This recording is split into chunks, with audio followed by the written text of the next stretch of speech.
네, 요한복음 11장 47절에서 57절이고요. 먼저 53절까지 교독합니다.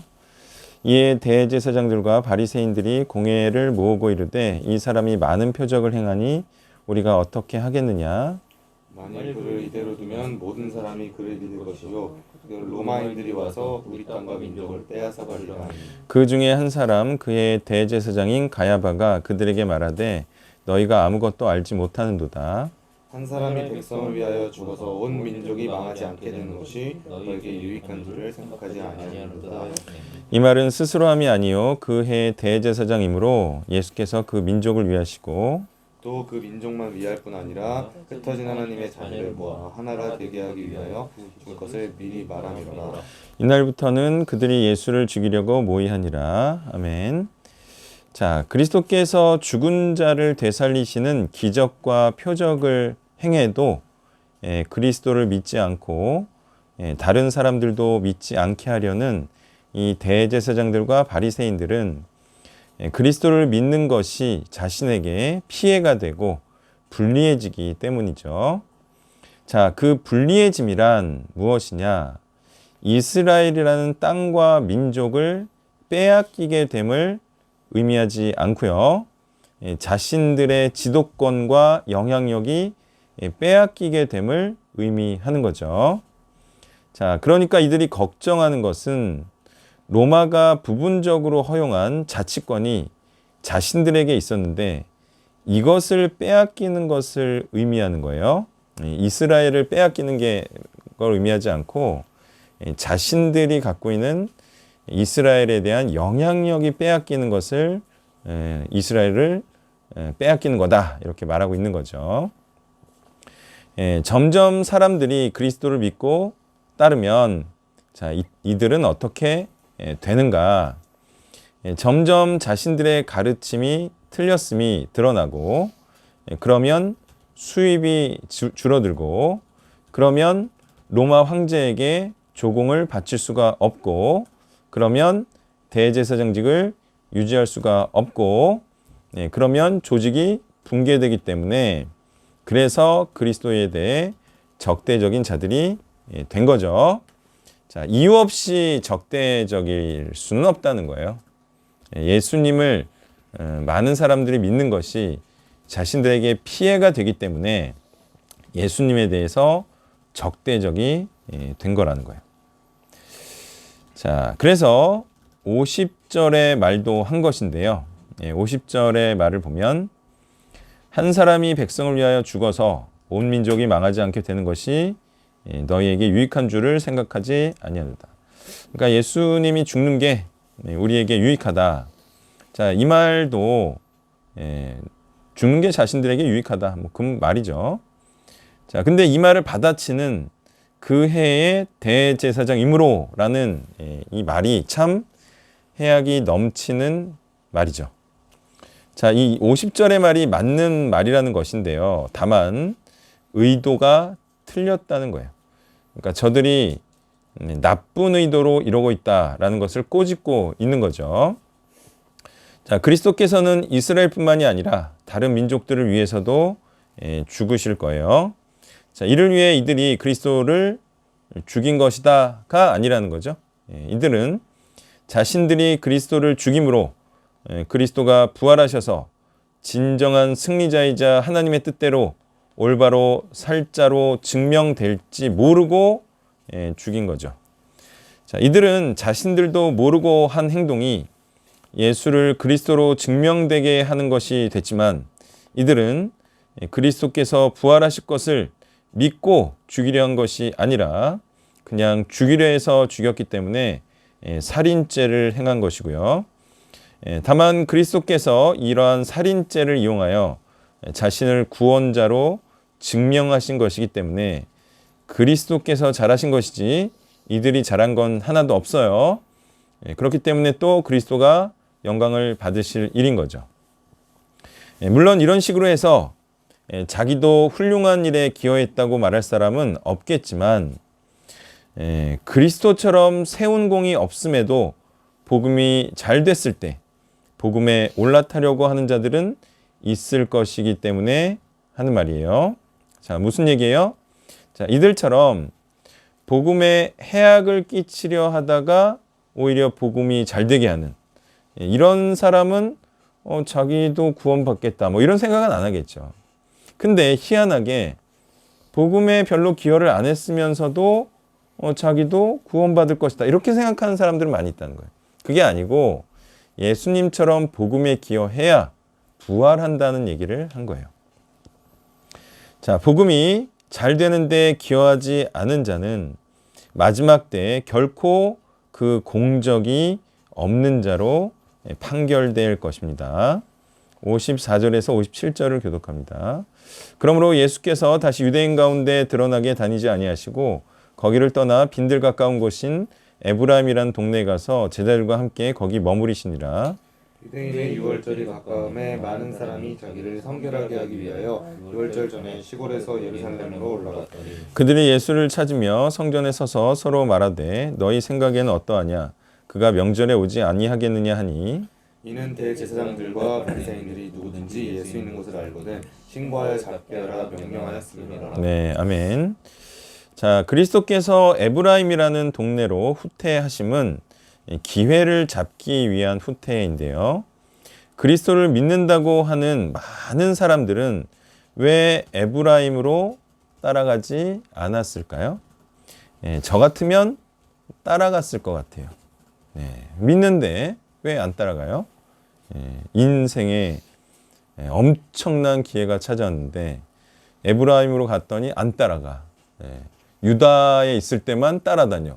이거는 뭐 구원자로 생각 안 하는 거죠. 자, 이런 식으로 시간이 또 지나고 보면 그리스도께서 행하신 그 엄청난 표적의 의미가 없어져 버리는 것이 아닌가요? 나사로가 아니라면 말이죠. 그렇게 엄청난 표적을 보여도 결국 그리스도를 따라 나서지 않으면 그거는 믿는다고 볼 수 없다는 거죠. 그러니 믿는다고 하는 많은 자들은 아직 믿지 않는 자들임이 확실하고요. 뭐 성령도 못 받았고 그 이유는 따라 나서지 못한 이유는 생활을 위하는 자들이기 때문이죠. 그러니까 생활을 위해서 그렇게 살다 보면 또 예수님이 에브라임에서 안 왔어 봐요. 예수님께서 목숨의 위협에도 불구하고 안 왔어 봐요. 그러면 그 사람들은 또 그대로 살 거예요. 그러니까 사실상 믿는 자들이 아니에요. 다행히 그리스도께서는 믿을지 말지의 경계선상에 있는 자들을 위해 유월절이라는 기회를 잡아 성전으로 다시 돌아오셨습니다. 자, 이것은 또다시 위험을 무릅쓰신 것이고요. 이유는 위험을 무릅쓰지 않으면 큰 일을 이루지 못하기 때문이죠. 다시 말해 목숨을 위해 살면 영생을 얻지 못하고 많은 자들을 믿게 할 수 없다는 말입니다. 자, 세상에서도요. 이래서 못하고 저래서 못하는 자가 있죠. 그런 자들은 어떤 일도 이룰 수가 없고요. 이래도 행하고 저래도 행하는 자는 그 어떤 일도 이룰 수가 있는 겁니다. 기회를 노릴 수는 있어도요. 계획만 하고 생각만 하는 자는 안 되는 거고요. 계획대로 실천하면 반드시 몇 번의 시도로 성공하게 돼 있는 거죠. 모여서 계획들을 나누는 시간을 가지면 좋겠습니다. 다 선한 시도들을 하시길 바라고요. 계획이 없거나 실행하고 있지 않다면 안 되는 거예요. 말씀을 정리하면요. 죽이려는 자들의 방해와 살인 기수에도 불구하고 예수님께서는 믿는 자를 만들어 내셨죠. 이게 바로 되는 자의 모습이라는 거예요. 자, 위험하다고 해서 안 하고 그래서 못 이루면 아무것도 아닌 거죠. 코로나라서 못해.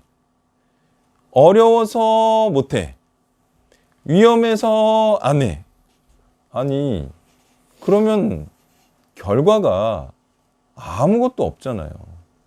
그런데 예수님께서는 목숨의 위협 앞에서도 굴하지 않고 무언가를 했다는 거예요. 이것이 일을 이루어내는 거지. 못하는 상황에서 못하면 그 결과는 본인 책임입니다. 네, 이 메시지 해주세요.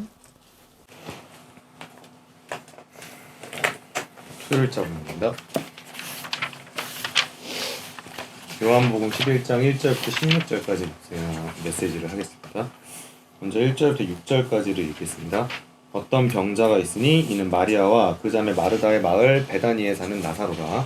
이 마리아는 향유를 주께 붓고 머리털로 주의 발을 닦던 자여 병든 나사로는 그의 오라버니더라. 이에 그 노이들이 예수께 사람을 보내어 이르되 주여 보시옵소서 사랑하시는 자가 병들었나이다 하니 예수께서 들으시고 이르시되 이 병은 죽을 병이 아니라 하나님의 영광을 위함이요 하나님의 아들이 이로 말미암아 영광을 받게 하려 함이라 하시더라. 예수께서 본래 마르다와 동생과 나사로를 사랑하시더니 나사로가 병들었다함을 들으시고 그 계시던 곳에 이틀을 더 유하시고. 아멘. 일단 나사로가 살아나는 장면인데 약간 요상한 포인트를 좀 살펴보자면 2절에서 병든 나사로가 오라버니라는 말이 있는데 병든 나사로, 즉 병든 상태고 죽은 게 아니었다는 말이 있습니다. 3절에서도 사랑하시는 자가 병들었나이다 라고 말하는데 아직 안 죽었다는 얘기입니다. 그러면 우리가 아는 바와 같이 나사로는 죽었다가 살아나는데 이 이야기가 시작될 때부터 죽어 있었던 게 아니라 거의 병든 상태였는데 조금 더 적극적으로 말하면 예수님이 방치하셨다는 뜻이 될 수도 있습니다. 그래서 적극적으로 이 맥락을 구성하기 위해서 6절을 좀 보려고 하는데 나사로가 병들었다함을 들으시고 그 계시던 곳에 이틀을 더 유하시고, 그래서 나사로가 병들었다는 소식을 들으시고 시간을 더 끄시는, 그래서 나사로가 덕분에 죽게 되는 그런 장면이 연출이 됩니다. 그래서 뒤에 21절에 가서 마르다가 뭐라고 하냐면 마르다가 예수께 여짜오되 주께서 여기 계셨더라면 내 오라버니가 죽지 아니하였겠나이다. 그래서 마르다도 완곡하게 예수님이 지체하지 않으셨다면 오라버니가 살아날 수 있었을 것이다 생각하고 있는 거죠. 그래서 예수님이 나사로를 죽기를 간접적으로 개입하셨다는 말이 묘하게 성립을 합니다. 그런데 이 부분이 저에게 어떤 포인트가 있다는 생각이 드냐면, 만약에 정말 예수님이 나사로에 대해서 그렇게 하셨다면 이러한 일들이 오늘날 우리한테도 충분히 일어날 수 있는 일이라는 겁니다. 어쩌면 예수님이 때로는 우리가 죽음의 위기에 처하는 것을 그대로 두시거나 아주 많은 영적인 고통과 방황, 아픔에 놓이는 것을 의도하실 수도 있습니다. 그렇다면 우리가 다음에 이해할 부분은 과연 왜 예수님이 이러한 우리의 죽음과 고통 그리고 영적 방황을 묵인하시는 것이냐, 관련해서 4절이 있는데 보겠습니다. 예수께서 들으시고 이르시되 이 병은 죽을 병이 아니라 하나님의 영광을 위함이요 하나님의 아들이 이로 말미암아 영광을 받게 하려 함이라 하시더라. 중요한 부분은 여기인데 이로 말미암아 영광을 받게 하려 함이라 하시더라. 그래서 목적은 하나님이 영광을 받게 하려 함이다 라는 겁니다. 이 부분에서 하나님의 영광 받는 게 더 중요하다는 거 일단 알 수 있고요.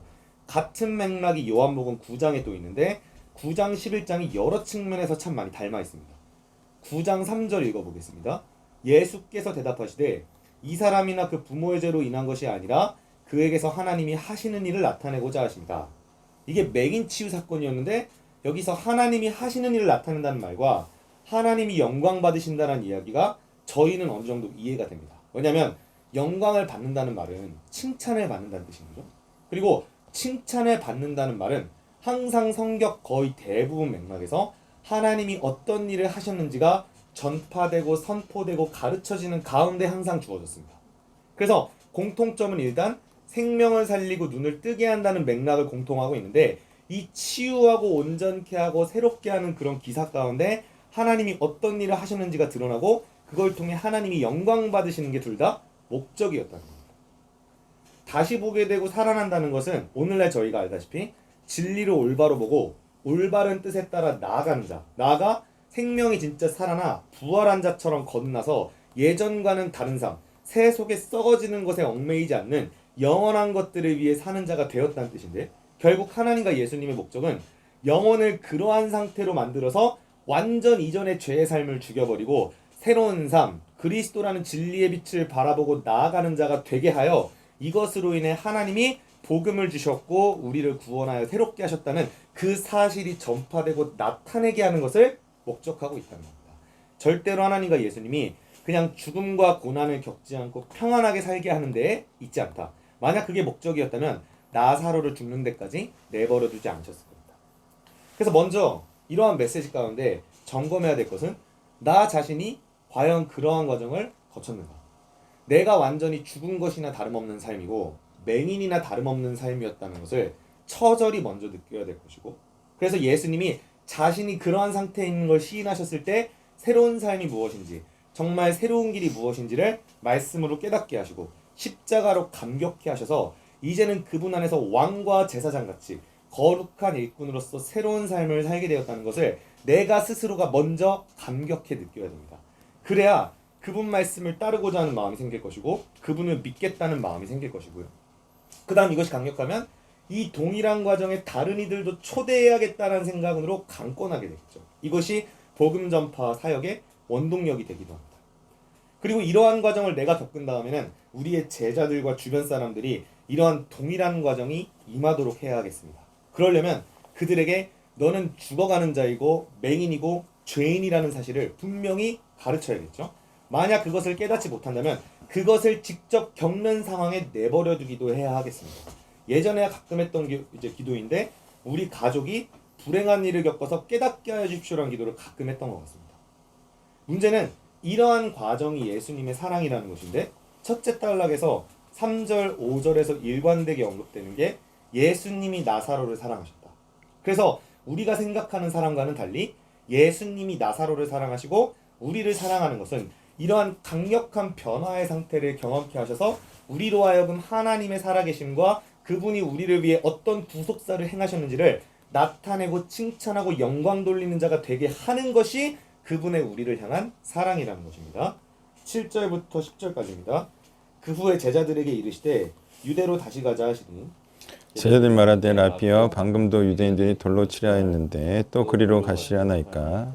예수께서 대답하시되 낮이 12시간이 아니냐 사람이 낮에 다니면 이 세상의 빛을 몸으로 실족하지 아니하고 밤에 다니면 빛이 그 사람은 없는 거로 실족하느니라. 아멘.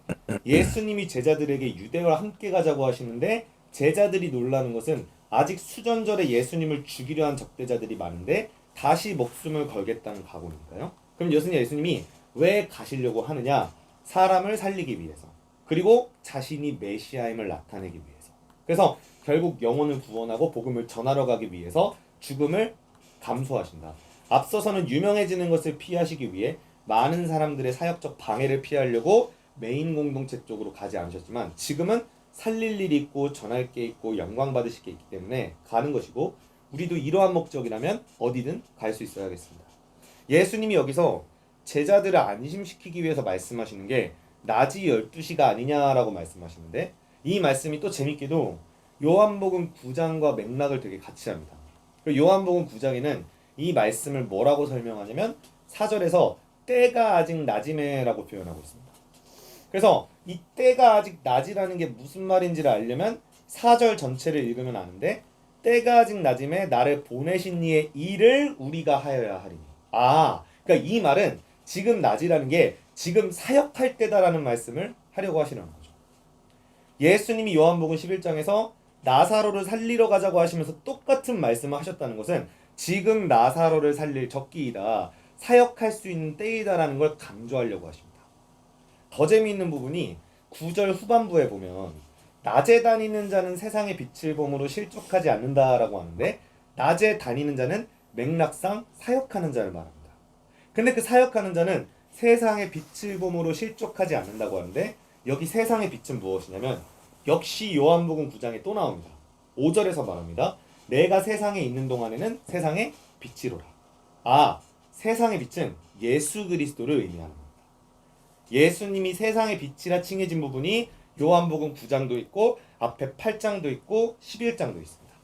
그럼 이 말이 되게 재밌는 말이 되는데, 정리하면 낮, 즉 사역해야 될 적기, 구원할 영혼이 있고 하나님이 영광받게 해야 될 현장이 있는데 그때 순종해서 사역을 해야지만 세상의 빛을 본다는 겁니다.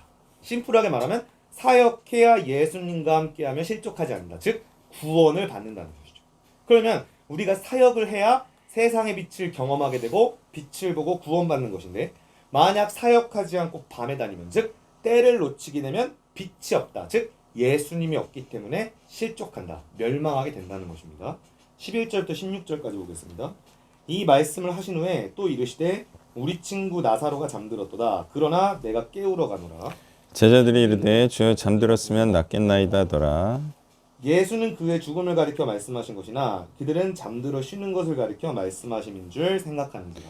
이에 예수께서 밝히시되 나사로가 죽었느니라. 내가 거기 있지 아니한 것을 너희를 위하여 기뻐하노니 이는 너희로 믿게 하려 함이라. 그러나 그에게로 가자 하시니 디드모라고도 하는 도마가 다른 제자들에게 말했되 우리도 주와 함께 죽으러 가자 하니라. 아멘. 예수님이 제자들에게 15절에서 믿게 하려 함이다라고 말씀하시는데 그래서 나사로가 죽게 되는 것을 기뻐한다.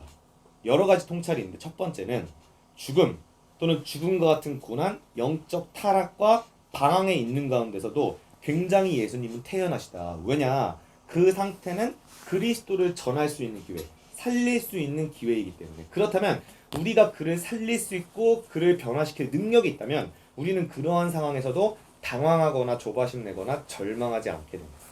그리고 두 번째는 이와 같이 하면 제자들이 믿게 된다. 즉 우리가 사역을 잘하면 주변 사람들이 믿게 된다는 거죠. 사람들이 우리의 무엇을 보고 그리스도를 믿게 될까? 사역을 보고 믿게 되겠죠. 우리가 누군가를 살리고 회복시키는 과정을 통해서 믿게 되는 것입니다. 그래서 우리가 누군가를 그리스도를 믿게 하려면 정말 사역을 열심히 잘해야겠다는 생각이 듭니다.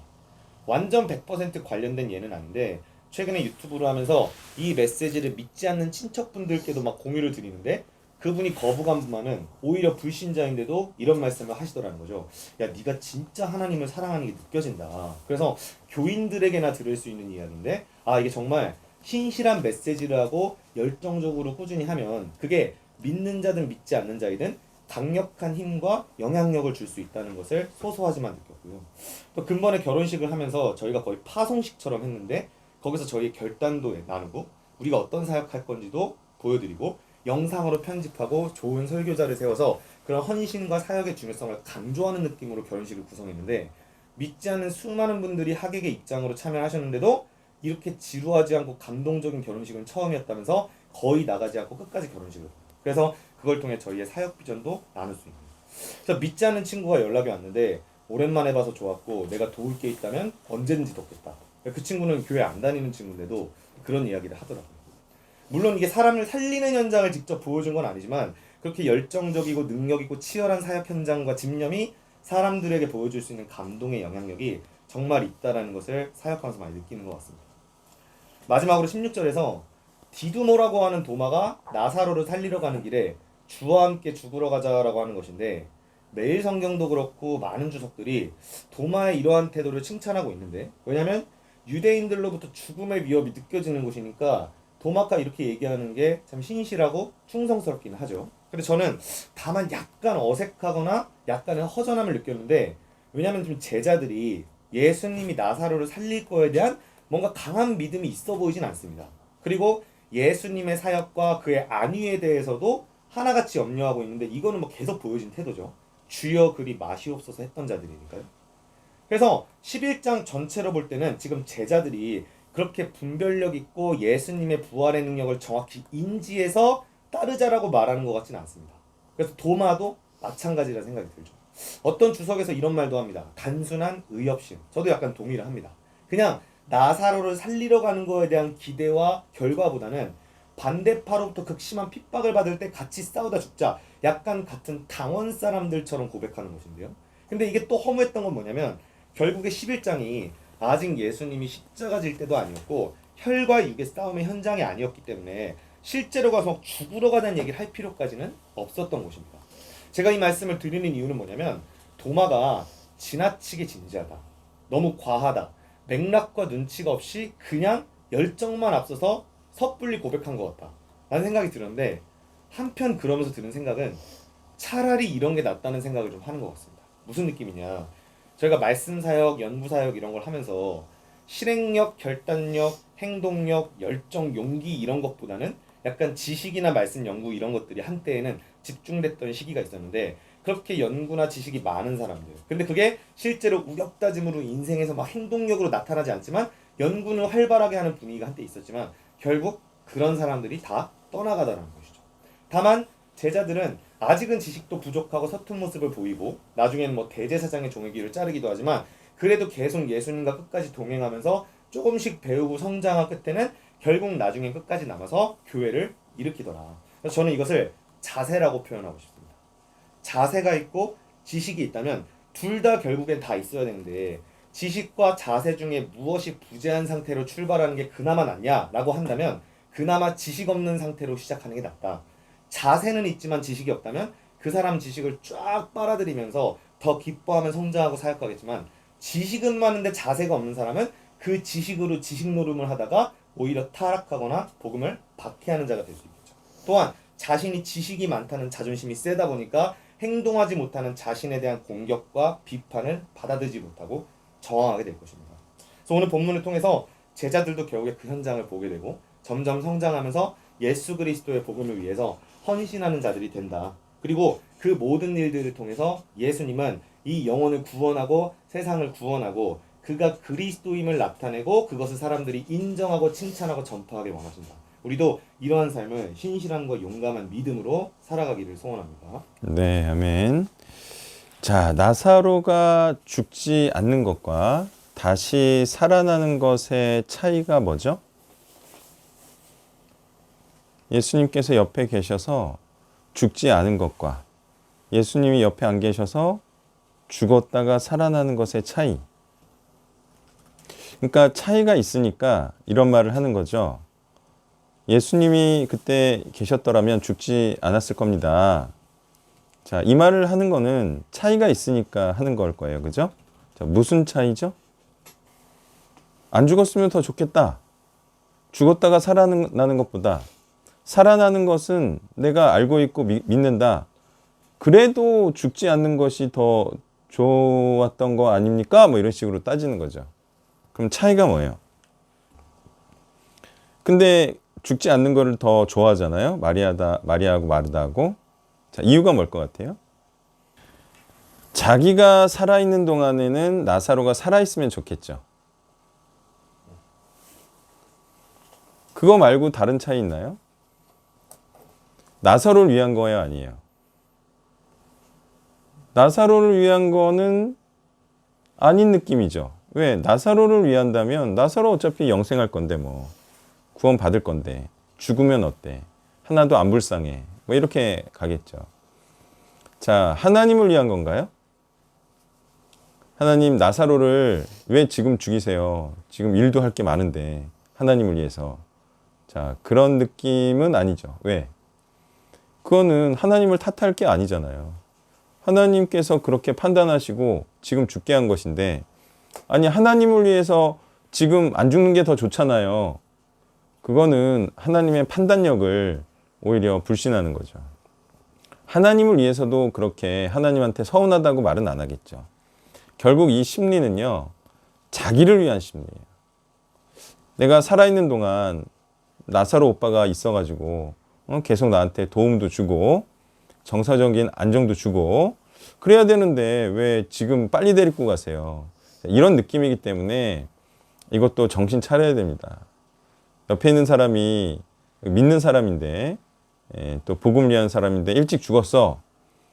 그건 자기를 위한 거라니까. 그거에 대한 아쉬움을 예수님한테 토로하는 거는 자기를 위한 생각이다. 자, 그리고 어쨌든 일찍 죽는 거는, 믿는 사람이 일찍 죽는 거는 다 이유가 있다 그랬어요. 하나님께서 그렇게 빨리 데려가신 거는 지금도 보면 하나님을 위한 거죠? 예수님을 위한 거죠? 다 그런 하나님을 위한 이유가 있다 이거예요. 뭐 사실 뭐 부모님이 일찍 돌아가시면 더 좋은 게 있는 거 아닌가요? 예? 부모님이 좀 그래도 어릴 때 돌아가시면 아무래도 생활력도 높아지고 또 정말 세상에 그 어려움, 세상이 얼마나 각박한 곳인지 정신을 좀 빨리 차리겠죠? 좋은 점이 많이 있다니까요. 자, 그래서 이 같은 경우는 나사로가 죽은 것이 죽지 않은 것보다 나은 경우다. 자, 왜냐? 예수님께서 죽은 자를 살리시는 분임을 이 나사로를 소재로 해서 증명하셨기 때문에. 그러면 나사로가 죽지 않았으면 증명을 하기가 어려웠을까요? 일단은 예수님께서 사랑하는 자들이 별로 없잖아요. 그런 자들 중에 한 명은 죽어야 되고 그 중에 한 명이 나사로인 거죠. 그래서 명확하게 예수님을 사랑하는 자는 예수님께서 되살려 주신다. 이런 이제 메시지를 전하기 위해서라도 나사로는 죽는 것이 맞았다. 살리고 나서 보니까 그게 맞죠? 아니 죽었을 때는 아닌 것 같은데 살리고 나서 보니까 죽었던 게 더 좋은 게 맞죠? 그러니까 살고 나면 알아요. 되살고 나면 다 아는 거예요. 왜 그때 죽었는지. 살고 나면 그때 죽은 게 훨 낫다. 자, 그 다음에 지금 이 나사로를 살린 게 진짜 구원시킨 걸까요? 아닐까요? 아니죠. 어떻게 할 수 있죠? 영원히 사는 부활주가 아니. 영원히 사는 부활이 아니기 때문에. 나사로가 이렇게 살아서 영원히 안 살았다는 걸 우리는 어떻게 알죠? 아니면 나사로는 지금 엄청난 매스컴의 주목을 받고 있을걸요? 다시 안 죽었다면? 그러니까 다시 죽었기 때문에 여기서 일으킨 이 부활은 진짜 부활이 아니다. 영생하는 부활이 아니다. 다시 말해 진짜 구원이 될 수 없다. 그러면 이 구원은 뭐예요? 표적이죠, 표적. 표적이 아니에요? 표적은 진짜 구원이 아니라 그랬어요. 그죠? 표적 중에 병치유 이게 진짜 구원이 아니에요? 아니듯이 이것도 마찬가지예요. 이거는 영생에 대한 표적일 뿐이지 이게 영생은 아니잖아요. 그래서 정말 구원은 아니다. 그리고 자, 이게 정말 구원이 아닐 수밖에 없는 이유는 또 뭐예요? 구원은 끝까지 살아봐야 아는 거죠? 끝까지 마음이 변치 않아야 되죠? 그리고 죽었다가 살아나면 그때부터 뭐예요? 사람이 한 번 죽었어요. 한 번 죽고 옛 자아가 죽고 옛 영이 죽고 새로운 자아로 거듭났어요. 다시 살게 됐어요. 그때부터 뭐예요? 그때부터 믿음의 길이 시작된 거죠. 구원의 길이 시작된 거죠.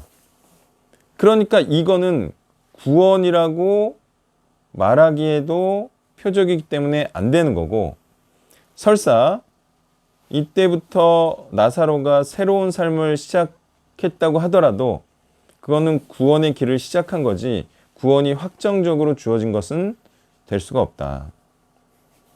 자, 또 이렇게 생각해 볼 수가 있어요. 예수님께서 나사로를 살리셨어요. 그러면 살리신 이유가 있겠죠. 그거는 좀 이따가도 후반부에도 나오지만 다른 사람을 믿게 하기 위한 이유가 있었나요?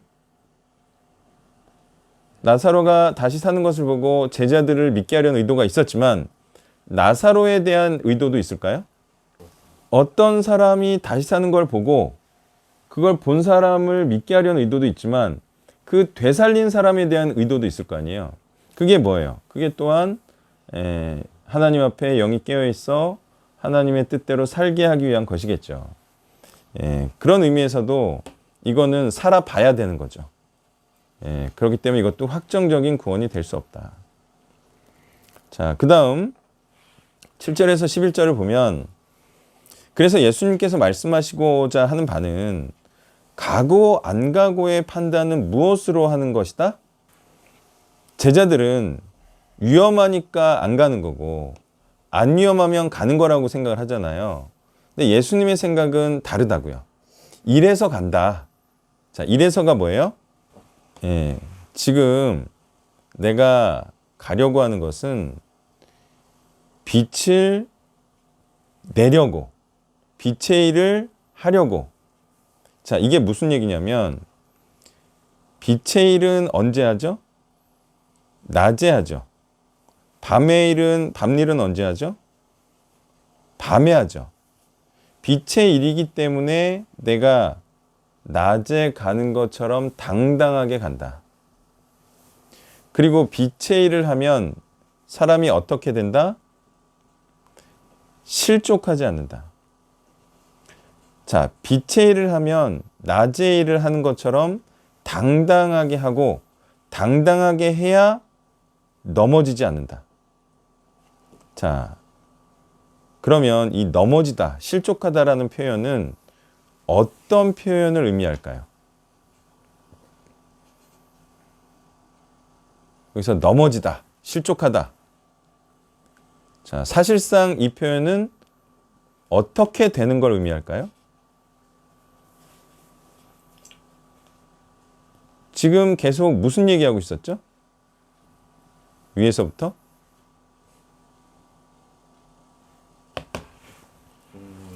죽느냐 안 죽느냐 얘기했죠. 그럼 이 실족하다라는 거는 뭘 의미하겠어요? 죽느냐 사느냐를 의미하겠죠. 그러니까 예수님의 관점은 이거예요. 떳떳한 일, 빛의 일을 하면 사람이 죽지 않는다. 근데 떳떳하지 않은 밤의 일을 하면 죽는다. 그러므로 나는 빛의 일을 하러 당당히 간다. 왜? 죽어도 죽지 않을 거기 때문에. 자, 이 관점이 이해가 됐어요?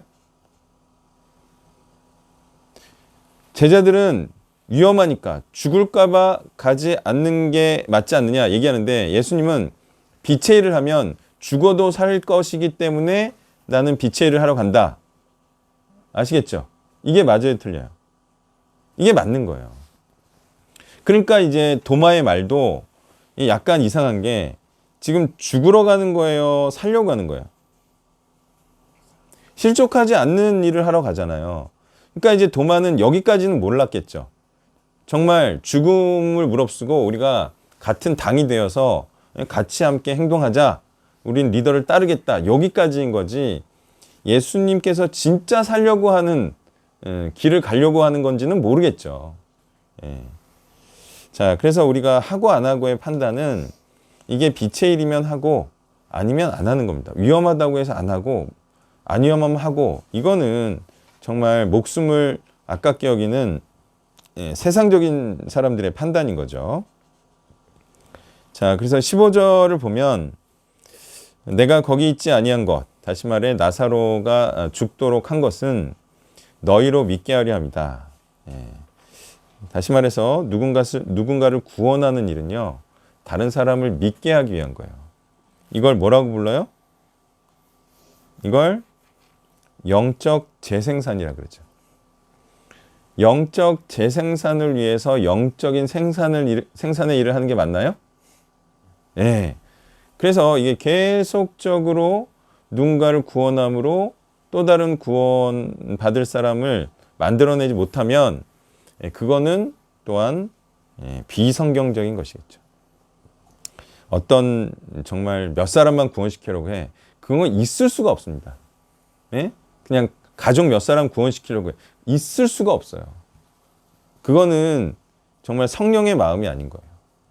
그렇게 구원해서 더 많은 사람을 구원하려고 하는 거지. 그러니까 더 많은 사람을 구원시키려고 하지 않는 사람을 구원시키는 것도 우스운 거예요. 아니면 그 사람을 구원시켜서 그 사람을 보고 또 다른 사람을 구원시키려고 해야 되는데 그런 의도가 없어. 그거는 성령의 마음이 아니라 이거죠. 자, 그 다음에 16절에서 이제 디도가 우리도 주와 함께 죽으러 가자 이렇게 말할 때 정말 죽음의 위협을 느꼈을 우리가 이걸 보면서 그냥 예루살렘 가면 가는 거지. 유다 가면 가는 거지. 응? 뭐 가서 죽는지 안 죽는지 그거에 대한 뭐 아주 심각한 고민을 우리도 합니까? 해요, 안 해요? 정말 위험한 곳을 다시 한번 이들은 목숨을 걸고 가는구나. 예, 이런 텐션이라고 부르나요? 예, 그런 느낌이 우리에게 있어요, 없어요? 자, 어떤 예를 또 들어드릴게요. 지금 허 선생님이 시술을 받기 전이죠? 아, 오늘 하셨어요? 근데 이게 정말 어떻게 보면은 마음 졸이는 시술 아닌가요? 누구에게? 그러면 가족 아닌 사람들은? 가족 아닌 사람들은 어떨 것 같아요?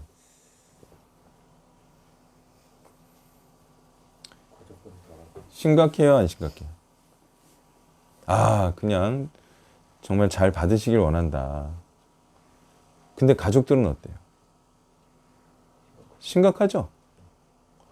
그러니까 이게 한 다리만 건너도요, 이 느낌이 확 사라집니다. 지금 도마는요, 목숨 걸고 가는 거예요.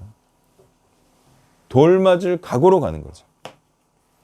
자, 이와 같이 지금 이 상황은요, 정말 죽음의 위협 앞에 그대로 노출되어 있는 그런 상황에서 가는 거예요. 그러니까 예수님의 이런 행동이 사실상 죽음을 아까워하지 않는 그런 굉장히 용감한 모습이다. 자, 그러면서도 중요하게 생각해야 할 게 예수님께서는 이런 확신을 가지고 갑니다. 지금 뭐 하러 가는 거예요? 예수님께서? 뭐 하러 가는 거죠? 어떤 확신을 갖고 갑니다. 그게 뭐예요? 예? 나사로를 살리러 가죠. 그러면 제자들 입장에서 이 나사로 죽은 자를 살리러 간다라는 생각을 하면 무슨 생각을 해야 돼요? 그러니까 이걸 아직 믿지 못하는 거죠. 예수님이 나사로가 죽었는데 살리러 간다라는 확신을 가지면 어떻게 가겠어요? 죽으러 간다라고 생각을 하겠어요? 어때요? 그리고 나서 살리면 뭐가 되는 거예요? 그때는 죽음이 두렵지 않은 제자들이 돼야 되는 게 맞나요? 그러면 그때부터는 죽음을 두려워하지 않을 수 있나요? 그죠? 그러니까 아직도 예수님이 뭐 하러 가는지 몰라. 그리고 예수님이 자기들도 살릴 수 있을지도 몰라. 더 웃긴 게 뭐냐면 이 대제사장들과 바리새인들은 예수님께서 죽은 자를 살리셨다는 걸 들었어요. 그런데도 어떻게 하려고 해요?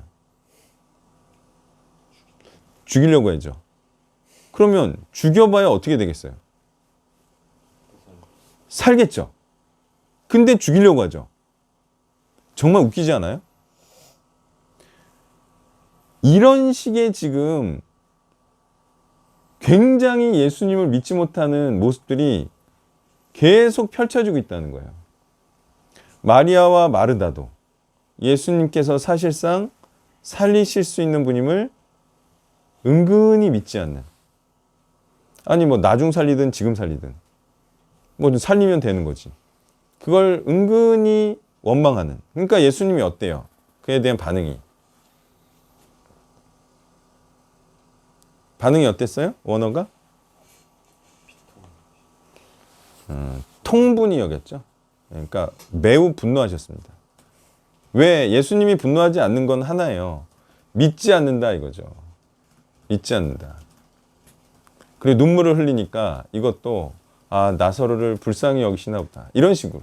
아니 되살릴 건데 무슨 나사로를 불쌍히 여깁니까? 예수님께서 굉장히 분통히 여기는 거죠. 그러니까 예수님이 화가 나는 거는 믿지 않으니까. 근데 지금 1년에 모든 사람들이 그래요. 예, 지금 잠들었다. 근데 잠들었나요? 아니 죽었어. 그럼 죽은 사람 살리러 간다는 거잖아요. 그러면 야, 내가 너희도 살릴 수 있거든, 이렇게 말하는 건데 이들은 아주 비장한 각오로 죽으러 가자 그래. 아니 살릴 걸 믿으면 비장한 각오로 죽으러 가나요? 어때요? 예수님을 사랑함으로 예수님의 말씀을 따르다 죽으면 산다. 이거 확신해. 그러면 죽으러 가는 게 뭐 굳이 그렇게 비장하게 갑니까? 네? 아주 그냥 마음 편하게 가야지. 자, 이런 모습들도 보세요. 이 16절의 이 모습들도 어때요? 사실상 불신의 모습이죠. 갑시다. 뭐 예수님께서 죽은 자도 살리시는데 나도 살려주실 거고 예수님도 사실 거고 그러면 우리가 다 죽음을 극복한 자로서 담대하게 나가시죠. 예? 이게 바른 모습이겠죠. 물론 인간이 아직 한 번도 죽음을 맛보지 못해서 그거에 대한 뭐 또 아직까지 그렇게까지 확신이 없으니까 뭐 이러는 거겠지만 사실 확신이 있는 모습은 예수님처럼 가는 거죠. 그죠? 예수님처럼 내가 낮에 일을 하러 가니까 당당하게 가는 거다. 그러면 죽지 않으니까 가는 거다. 이렇게 말하고 용기 있게 행하는 거죠. 확신 있게 행한다는 게. 네, 발표를 시작해 주세요. 파일 본문입니다. 요한복음 11장 38절 같습니다. 비통히 여기신다는 말씀이 33절에도 나오고 또 38절에도 원어상으로도 같은 단어입니다. 굉장히 매우 분노하고 엄하게 경고하고 말씀하시는 것입니다. 이것은 어떤 것에 대한 분노이고 또 경고이실까? 권면이실까? 이 다시 살리실 나사로의 죽음은 아닌 것 같습니다. 그리고 이것은 믿는다고 하는 자들의 불신과 또 불순종으로 보입니다. 자, 만일 이대로 마르다 마리아의 신앙이 이 정도 상태로 계속 간다면 어떻게 될지 뻔할 것입니다. 오늘날에도 예수 그리스도의 부활과 또 믿는 자들의 부활을 믿는다고 하지만 실제로는 믿지 않는 것이 하나님의 그 그리스도의 분통을 터뜨리지 않을까요?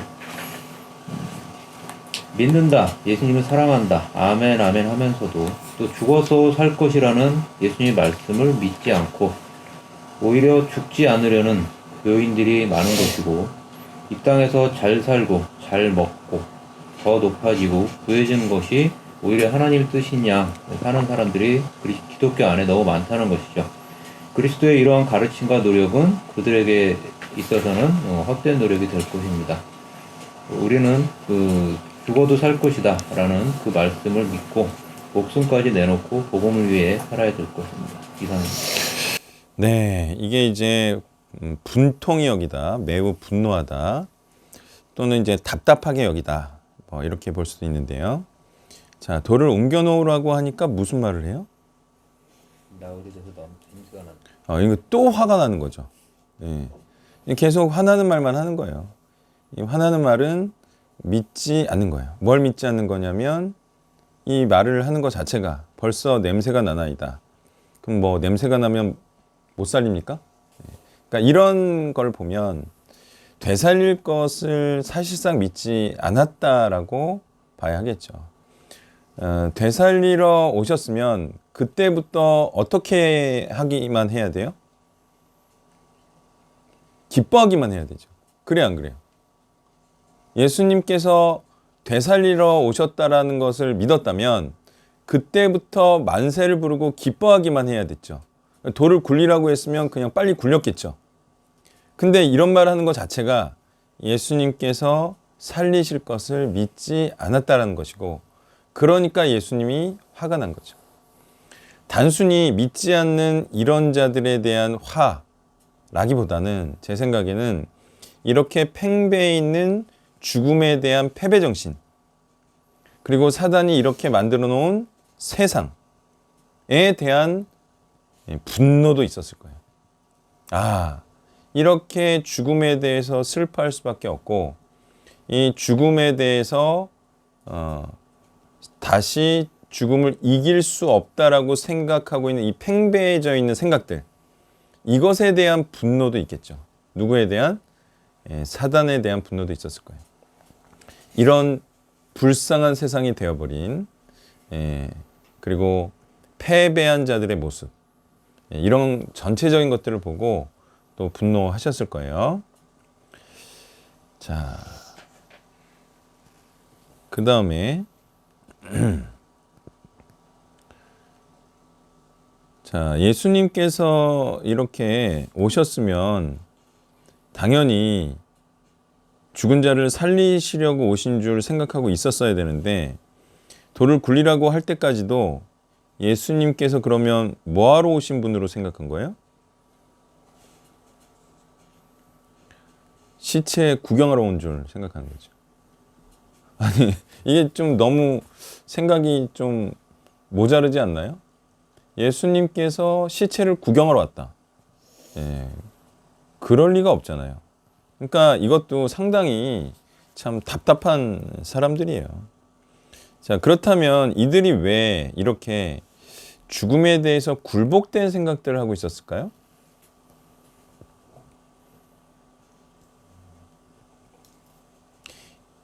이들이 이 죽음을 이길 수 없다라고 생각한 것에는 어떤 것들이 크게 작용을 했을까요?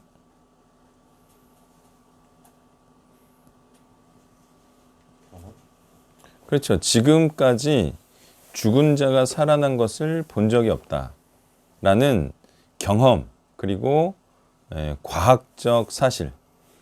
과학이라는 건 뭐예요? 통계죠. 그러니까 통계에 더 의존하는 거예요. 그리고 현실과 현상을 더 믿는 거죠. 자, 무엇보다 무엇을 더 믿으면 믿음이 아니다. 바로 통계적인 현상. 그리고 내가 못 본 것은 일어나지 않을 것이다라는 그런 통념들, 그런 일반적인 생각들, 현상을 보고 그것을 진리라고 믿는 그런 것들이 이들이 예수님을 믿지 못하게 하는 것들이었어요. 그러니까 이들이 믿는 건 사실 통계고 자연적 현상 이런 걸 더 믿는 거죠. 지금도 마찬가지입니다. 사람들이 자신의 부활 또는 어떤 사람이 죽었지만 잠자고 있는 것이다 라고 생각하지 않는 이유는 그렇게 죽었다가 살아나는 사람들을 보지 못했기 때문이죠. 그래서 많은 사람들이 이 부활할 것을 믿지 않는 거죠. 자, 오늘도 퇴근하기 전에 그 젊은 노무사하고 좀 성경적인 얘기를 하다가 나왔는데 제가 그랬어요. 나는 영원히 사는 법을 안다. 그 친구가 나를 많이 신뢰를 하는데 뭐 무슨 얘기인지 모르겠죠. 뭐 봤어야 알죠. 근데 영원히 사는 법을 안다. 그러면 사실 좀 더 물어보고 캐 묻고 좀 그래야 되지 않아요? 어때요? 근데 왜 안 물어보고 그냥 그러냐는 듯이 지나치는 거죠? 이유는?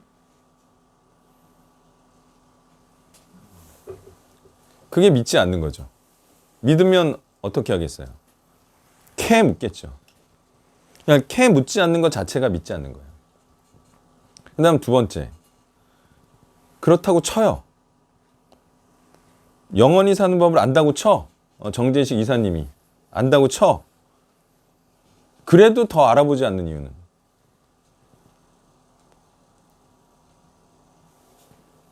그거는 이제 그걸 알아볼 시간이 없는 거죠. 그것도 마찬가지입니다. 그것도 믿지 않는 거예요. 왜죠? 영원히 사는 게 노무사 일을 해서 돈을 많이 버는 것보다 훨씬 값진 거죠. 근데 이걸 하느라 이걸 안 캐물어? 이것도 믿지 않는 거죠. 사실상은. 자, 이렇게 사실은 영생에 관한 지식을 더 캐지 않는 것 자체가 믿지 않는다는 명확한 표현이다. 다시 말해서 성경을 파지 않는 모든 자들은 어떤 자들이다? 믿지 않는 거예요. 믿지 않는 거예요. 그러니까 1메시지 할 때도 말했지만 예수님이 그리스도라는 사실을 믿으면 따라갈까요? 안 갈까요? 더 캘까요? 안 캘까요? 에브라임까지. 믿는데 안 따라가는 거를 상상할 수 있어요? 없어요? 여러분이라면 어떨 것 같아요? 따라 나설 것 같아요? 아니면 다시 유다에 오실 때까지 기다릴 것 같아요?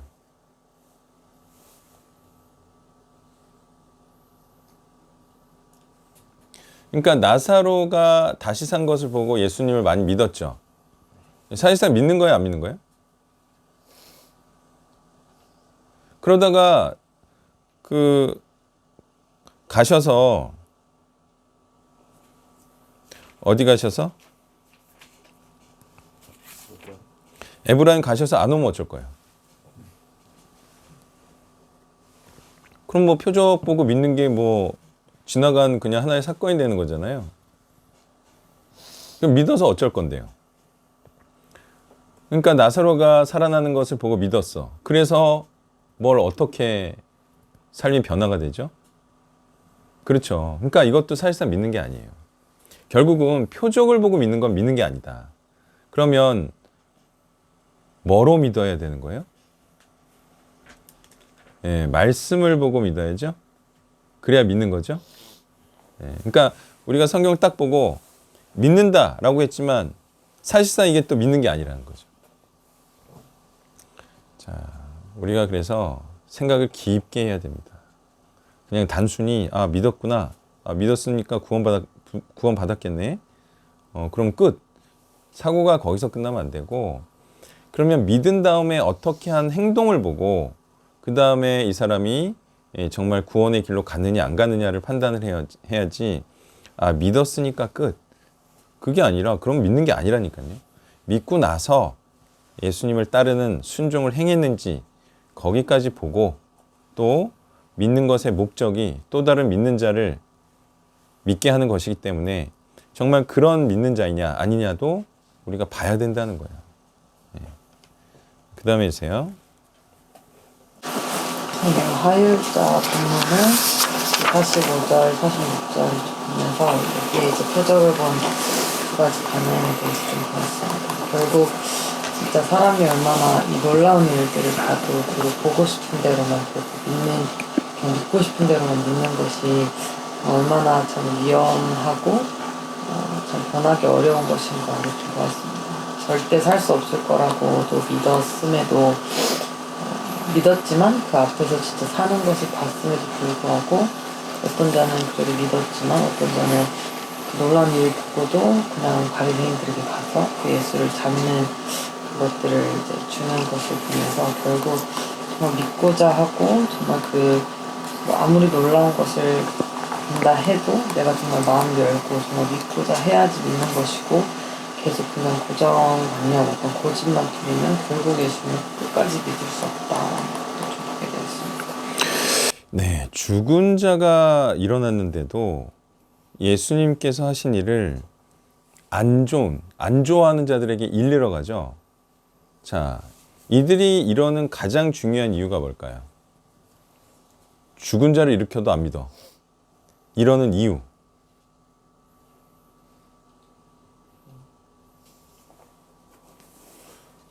아니, 딱 일리러 가는 이유가 있을 거 아니에요?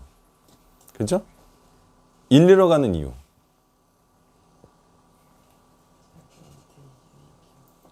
그러니까 속한 패거리가 예수님과 적대 세력에 속해 있어요. 그러면 이들이 이런 행태를 안 하려면 방법은 뭐예요? 네, 모임에서 나와야 돼요. 그 모임에서 나오지 않는 한 그 모임이 원하는 일을 할 수밖에 없어요, 사람이. 자, 이걸 뭐라고 또 부르냐면 입장차라고 합니다. 입장차. 그러니까 이들은 예수님이 그리스도로 믿겨지고 알려질수록 자신들에게는 불리한 상황으로 되고요. 그렇기 때문에 믿지 못하도록 계속 이런 활동들을 하는 거예요. 자, 그러면 어떤 모임으로 변경해서 입장을 바꿔야 되죠?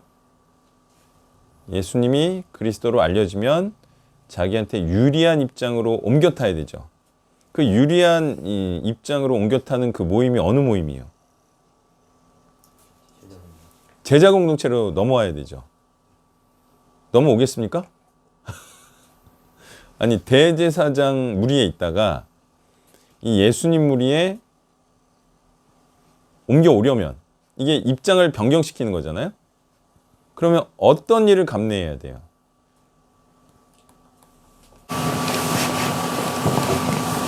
많은 비난과 잘림.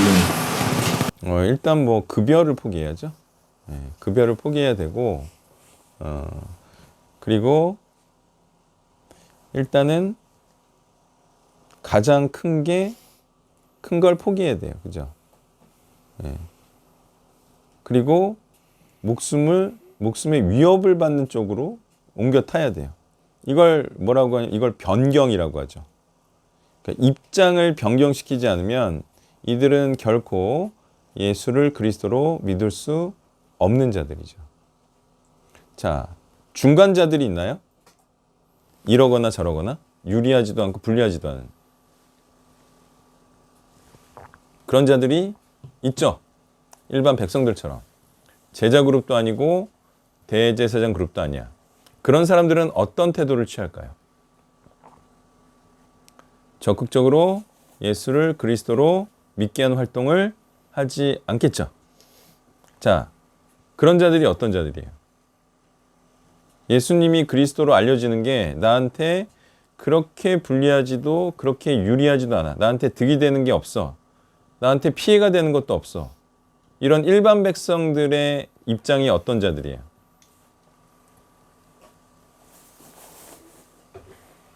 그런 자들이 그냥 교회 다니는 자들이고 막 죽기 살기로 예수를 그리스도로 전하는 자들은 어떤 자들이에요? 그게 사역자죠. 내일이고 그게 잘 돼야 내일이 잘 되는 거고. 그러니까 사람들이요 다 이유가 있어야 열심히 하는 거예요. 맞나요? 자, 야곱하고 라반이 만났어요. 서로 기뻐해요. 서로 기뻐하는 이유는 뭐예요?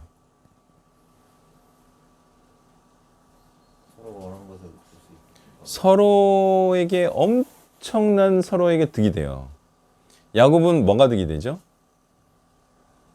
일단 오갈 데가 없는데 거기서 살 수가 있고 또 하나 중요한 건 결혼할 여자가 있죠. 좋아하는 여자가 있어요. 좋아할 여자가 있다는 것은 애를 낳을 수가 있다는 거예요. 언약의 후손을. 엄청나게 기쁘죠. 도움이 되니까. 그러면 라반 입장에서는요. 양을 그동안 누가 쳤어요? 여자들이 치고 그랬죠? 우물가에. 근데 드디어 남자 목동이 왔어. 와, 그 고대 사회에서 남자, 건장한, 또 똑똑한 그 일꾼이 왔잖아요. 그러니까 엄청나게 기쁜 거죠. 자, 이처럼 자기한테 실질적인 도움이 돼야지만 예수를 그리스도로 적극적으로 전할 수가 있어요. 그러므로 복음을 적극적으로 전해서 자기에게 득이 되지 않는 사람은 사실상 중간에 있는 입장을 가진 사람이다. 그런 사람들에게는 결코 그리스도를 위한 삶이라고 볼 수가 없겠죠. 우리가 이 같은 사실을 할 때 용기 있는 사람은 예수님의 입장이 되는 겁니다. 예수님처럼 정말 이뤄야 돼요. 그런 심정으로 살아야 되죠. 자기가 사역이 안 되면 자기가 망해. 그런 심정으로 사역을 해야 그게 예수님의 입장이고 그가 예수님처럼 정말 열과 성을 다해서 복음을 전할 자이겠죠. 언제나 용기 있는 사람이 그 하나를 정하는 거예요. 용기 있게. 제일 미련한 사람이 어떤 사람이라고 그랬죠? 자기가 속한 모임과 공동체가 자기한테 마음이 안 든데도 거기서 어쩔 수 없이 있는 그런 사람들이 어떤 사람들이에요?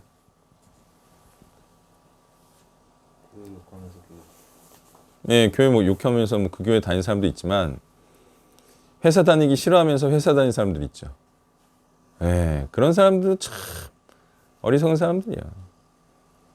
하나뿐이 없는 인생인데 왜 이렇게 시간을 죽여요? 자, 그래서 이제 오늘 이제 퇴근하면서 얘기했던 노무사도 이 친구도 이제 야망이 커요. 그러다 보니까 노무사에서 헤어나오길 원해요.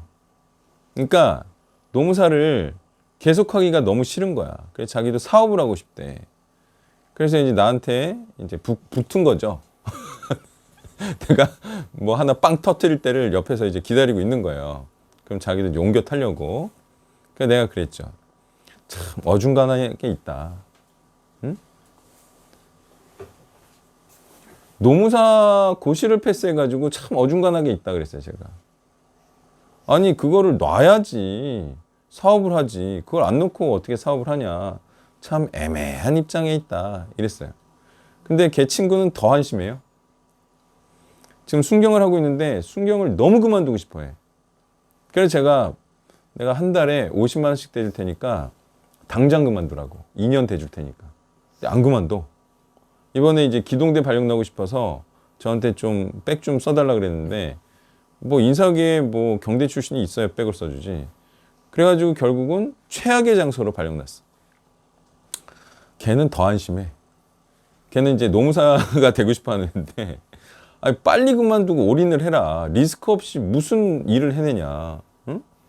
아주 좋은 기회를 내가 줬는데 2년 동안 50만 원 빼면은 버틸 수 있는 자금이 있더라고. 그래서 제가 2년 동안 50만 원씩 대줄 테니까 해라. 노무법인 차리면 나 주식 주고. 근데 얘가 바보같이 안 해 또 그걸. 뭐 깜냥이 그거밖에 안 되는 거 뭐 어쩌겠어요. 자, 어때요? 그런 사람들이 있어요, 없어요? 아니, 경찰 하기 싫은데 계속 경찰해. 노무사 하기 싫은데 계속 노무사해. 이 굉장히 불쌍한 인생이다 이거야. 근데 그렇게 하지 못하는 이유는 버리지 못하는 거고 입장을 바꾸지 못하는 거야. 자, 입장을 바꾸지 못하면 자기가 정말 하고 싶고 원하고 싶은 일을 할 수가 없다. 왜냐하면 그것을 위해 일해야 되기 때문에. 그래서 용기 있는 사람이 성공을 하는 거죠. 그리고 용기 있는 사람이 기쁘게 자신의 일을 하는 거고요. 그것이 바로 그리스도의 일이 어야 하고, 그러려면 입장을 바꿔야 되잖아요.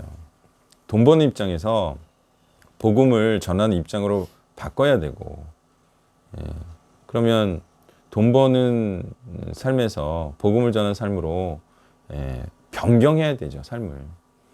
그걸 하지 않는 이유가 바로 자신이 그 일을 함으로 말미암아 얻는 급여, 수입, 그리고 뭐 흔히들 대기업 그만두는 사람들이 대기업을 그만두고 하는 말이 뭐예요? 다 똑같아요. 대기업을 그만두고 하는 말. 네? 지금껏 내가 살아온 삶은 남들이 보기 좋아하는 삶이었다. 그래서 지금은 내가 원하는 삶을 살고자 한다. 남의 시선에 얽매여서 살아왔다. 그런 거죠 뭐. 그냥 수입하고 그 다음에 다른 사람들이 좋아 보이는 그런 삶을 사느라 자신이 정말 좋아하는 일을 하지 못하고 살아왔다. 그래서 소위 뭐 가족을 위해서 그렇게 한 거고, 가족들은 또 어떻겠어요? 얼마나 이기적이에요? 자기들이 원하는 삶을 살게 하기 위해서 그 본인에 대한 생각은 하지 않아요. 특별히 하나님에 대해서는 생각지도 않고 자기 입장에서 남편을 이렇게 살라 저렇게 살라, 자기한테 유리한 대로 굉장히 이기적인 거죠. 그런 돈과 또 자기가 원하는 삶으로 다른 사람들을 자꾸 몰아가고 있는 거예요.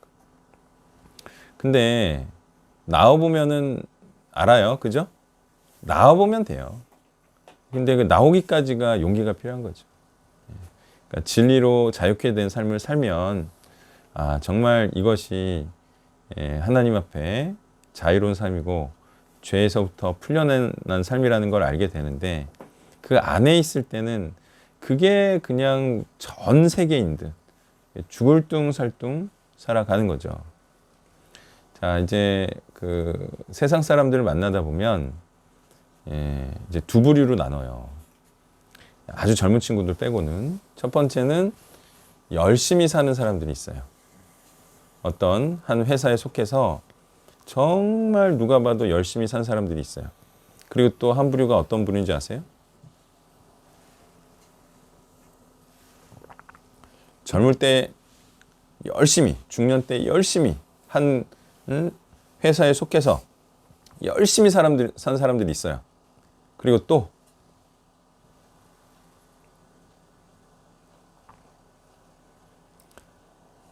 열심히 산 다음에 연봉을 타면서 연금을 타면서 거지처럼 살아가는 사람들이 있어요. 예? 점심밥도 하나 시원하게 못 쏘고 그냥 먹고 사는 걸 쩔쩔매면서 살아가는 사람들이 있어요. 예, 그런 사람들이 다 뭐라고 하는지 아세요? 나 정말 젊었을 때는 열심히 살았다고 얘기를 해요. 그리고 나서 남은 건 겨우 먹고 살아갈 연금밖에 없는 사람들. 그런 사람들은 나뉘어요. 그 다음에 뭐 이제 젊을 때도 열심히 살지 않아서 노숙자처럼 사는 사람들이 있고, 예? 그런 사람들은 이제 좀 사람이라고 보기엔 좀 어렵고, 예, 좀 막 산 사람들이고. 근데 그렇게 정말 열심히 살아봤자 남는 게 그 풍족하지 않은 연금, 게다가 죽으면 지옥 갈 삶, 이거밖에 남은 게 없잖아요. 그렇게 열심히 살았는데도 다 자식들 키우느라 다 돈 거기다 써버리고, 그죠? 자, 그렇게 사느니 그냥 당당하고 영광되게 그냥 투자하는 거예요. 어디다가? 사후의 삶에. 그렇게 하다가 점점 천국 갈 날 기다리면서, 에? 그렇게 사는 게 훨씬 낫지 않겠어요? 아니, 여기서 살아도 그렇게 영광도 못 받으면서 그렇게 월급을 위해서 사느니 그냥 여기서 먹고만 살고 그 다음에 영원한 영광을 꿈꾸는 게 훨씬 현명하지 않겠어요? 근데 이 사람들이 미련하게도 그렇게 큰 부자가 되지도 않을 거면서 그렇게 열심히 이 땅을 위해서, 이 땅의 삶을 위해서 살아간다 이거죠. 그렇게 해서 노년에 뭐 떵떵거리면서 사는 것도 아니고, 그렇게 열심히 공무원으로 살고 회사원으로 살아봐야 남는 건 진짜 나중에 누구 밥 한 번 사주기도 힘든 그런 소액의 연금을 타는 사람밖에 안 되는 거예요. 그렇다고 해서 그럼 뭐 사업을 해서 큰 돈을 버나? 그것도 벌어도 위험한 거예요. 그런 것 같아요, 아닌 것 같아요? 그거 큰 돈 한 방에 훅 갑니다. 계속 불안해하면서 사는 것밖에 없어요. 그래서 돈 많은 사람들이 뭐 차리는 줄 아세요? 불안하니까? 커피숍 내는 거예요. 커피숍. 그리고 무인 가게. 왜? 이게 불안하니까. 이걸 하는 거예요. 다른 안정적인 수입을 이제 또 마련하는 거죠. 계속 불안한 거예요. 사업이 잘 돼도 불안하고, 안 돼도 불안하고. 연예인들이 어떤 것 같아요? 딱 보면. 네. 그 연예인들이 그런 거가 잘 걸리잖아요. 공황장애. 왜 걸리는 것 같아요? 이게 극도의 불안감이 있는 거죠. 어떤 불안감? 한 방에 훅 간다. 있겠어요, 없겠어요? 진짜 연예인들은 한 방에 훅 가지 않아요? 뭐 구설수에 오르면? 그러니까 막 불안감에 시달리는 거예요. 예. 그러니까 결코 돈은 안정감을 줄 수가 없어요. 없고 오직 이 하나님의 근거한, 말씀에 근거한 이 천국에 대한 소망, 약속, 확신만이 사람에게 평안과 샬롬과 안정을 주는 거다. 안식을 주는 거다. 예. 참 사람들이 그냥 뭐 돈 벌면은 뭐 안정감이 찾아오는지 아는데 돈을 벌면 오히려 불안감이 찾아와요. 아셨죠? 왜냐하면 이제 돈이 있어 보면 돈이 없으면 못 살 것 같거든요. 돈이 없을 때는 돈이 없어도 살 것 같잖아요. 이제 돈이 있으면 계속 쓰다 보니까 돈이 없으면 못 살 것 같은 그런 이제 그걸 유아인이 뭐라 그랬죠? 압박이라 그랬나요? 족쇄 같다. 그게 무슨 뜻이겠어요? 그렇게 돈이 많았으면 좋겠다라고 생각을 했는데 계속 돈이 필요하니까 계속 그런 일을 할 수밖에 없는 그런 족쇄가 되는 거예요. 그러니까 과감하게 돈을 포기해야 되는데 그 굴레에서 벗어나지 못하는 거죠. 그래서 제일 좋은 거는요. 처음부터 돈의 굴레에 들어가지 않는 거예요. 아, 돈으로부터 자유로운 거예요. 아, 나는 뭐 돈 없어도 살 사람이야. 어때요? 영이 어떤 것 같아요? 좋은 영이죠. 나쁜 영은 아, 난 돈 없으면 못 살 것 같아. 아, 불안해. 이게 나쁜 영이죠. 당연한 거예요. 돈을 극복해야죠. 돈을 극복하는 게 돈이 많으면 극복되는 게 아니고 돈이 없어도 사는 게 돈을 극복하는 거예요. 돈에 매이지 않는 거고. 네. 그런 영성을 유지해야 되고요. 네. 하여튼 뭐 복음의 일을 해서 믿는 자만 양산하면 되는 거지. 다른 것을 추구할 이유는 하나도 없습니다. 그게 기쁨을 주지 않기 때문이에요. 자, 그 다음 발표해 주세요. 일요일자에서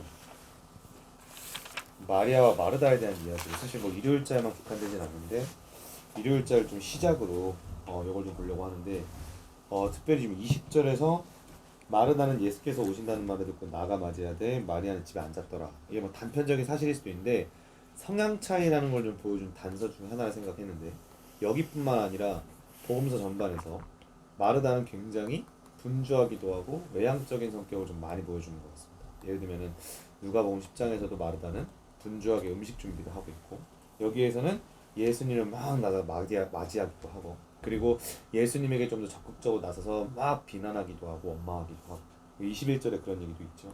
그래서 이런 얘기들을 또 주석들이 여러 가지에서 또 하고 있더라고요. 그래서 어쨌든 마르다는 이렇게 원망도 했다가 또 24절 가면 약간 믿음의 고백을 하는 것 같기도 하고 그러다가 39절에서 뭐 나흘 지나서 냄새가 난다 이런 말도 하고 그래서 굉장히 업다운도 심한데 겉으로 볼 땐 굉장히 열성적이고 정신없는 느낌. 마리아는 좀 다른데 특별히 11장에서 마리아에 대해서 그냥 단서를 좀 제기할 수 있었다는 생각이 드는 게 11장 첫 시작 즉 토요일자 본문에서 마리아를 소개하는데 하필 마리아에 대해서 얘기를 하더라고요. 향유를 주께 붓고 머리털로 주의 발을 닦던 자예요. 근데 여기서 이런 소개했던 의도가 무엇일까를 생각한다면 이 나사로를 살린 사건과 마리아가 향유를 붓게 되는 사건에 연관이 있다는 걸 본문이 의도하고 있다는 생각이 들고 그 다음 11장 사건이 끝나자마자 바로 나사로 살아난 직후에 향유를 붓는 게 12장에 나오기도 한다. 그리고 누가복음 10장에서는 마르다와는 달리 마리아는 말씀을 차분히 듣기도 하고 예수님이 나중에 이제 월요일자에서 마리아를 비밀하게 불러내기도 하고 마리아는 집에 앉아 있으면서 차분한 모습을 보이는데 오히려 그런 마리아가 예수님의 복음 사역, 부활 사역을 보고 나서 아예 향유를 부어버리는 진짜 복음적인 어떤 신앙 고백과 사역을 통해서 예수님을 기쁘게 하더라는 거죠. 그래서 이거 보면서 좀 이런 생각을 했는데 당장에 좀 난리치고 정신없고 막 믿음이 있는 것 같고 막 음식 준비하고 막 이렇게 했는데 사실은 예수님의 의중도 넘겨짚기도 하고 불신앙적 고백도 하고 그런 사람들이 교회에 참 많다는 생각을 했는데 오히려 마리아 같이 겉으로는 막 난리치는 것 같지도 않고 막 정신없어 보이지도 않고 때로는 야 쟤는 무슨 생각을 하고 앉아있는 걸까라고 생각 드는 사람 어떻게 보면 좋게 말하면 신중하고 나쁘게 말하면 좀 반응이 없어 보이는 사람일 수 있는데 오히려 전 그런 경우에 나중에 끝이 좋은 경우가 더 많았다는 생각이 좀 드는 것 같습니다. 초반부에 막 난리쳐가지고 말씀 너무 좋다 막 헌신하자 막 뭐 먹고 싶은 거 있으세요 막 이렇게 난리를 치다가 나중에 우리 씨 뿌리는 자의 비유처럼 흙이하던 돋밭에서는 갑자기 말씀을 기뻐해서 막 자라나다가 햇빛이 나가지고 흙이 얕아서 말라버리는 경우가 있는데 마르다 물론 나중에는 뭐 그렇게 새드 엔딩으로 안 갔을 것 같지만 오히려 마르다가 그럴 수 있고 마리아처럼 좀 차분히 천천히 하지만 그 묵상과 표적과 역사를 통해 확실히 깨닫고 나서는 향유를 완전히 부어버리는 헌신할 수 있는 그런 마리아 같은 상태가 조금 더 같이 있을 수도 있겠다. 우리도 좀 그렇게 사람을 분별할 수 있어야 될 것이고 우리도 좀 그런 태도를 좀 보여야 되지 않을까 좀 그런 생각을 해봤습니다. 네, 마르다 같은 사람들이 이제 종종 있죠. 예. 그러니까 이제 그 예수님한테 따지기도 하잖아요. 뭐라고 따졌어요? 마르다 얘한테 좀 일 좀 하라고 시키라고, 그죠? 일반적으로는 참 하기 힘든 얘기예요. 예수님한테 예? 뭐 이렇게 해달라고. 자, 말이 많은 스타일이다 이거예요. 그러니까 다시 말해서 하고 싶은 말은 하고야 마는 스타일이다. 그러니까 냄새가 난다. 예. 하면은 오히려 예수님을 안 믿는 말인데 그냥 뱉어버리죠. 자, 이런 성향. 다시 말해 굉장히 예수님을 따르는 것 같고 또 예수님을 믿는 것 같고 사랑하는 것 같지만 사실은 성향이에요. 성향 그냥. 예. 그러니까 이렇게 그냥 막 뭐라도 해야 자기가 뭐라도 된 것이냐 이렇게 하는 사람들이 있어요. 그러니까 좀 생각이 좀 부족한 사람들인데 자 생각해 보세요.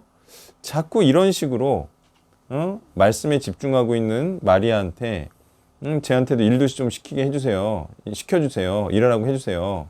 그리고 또 냄새가 납니다. 이런 식으로 계속하면 예수님이 어떻게 하겠어요?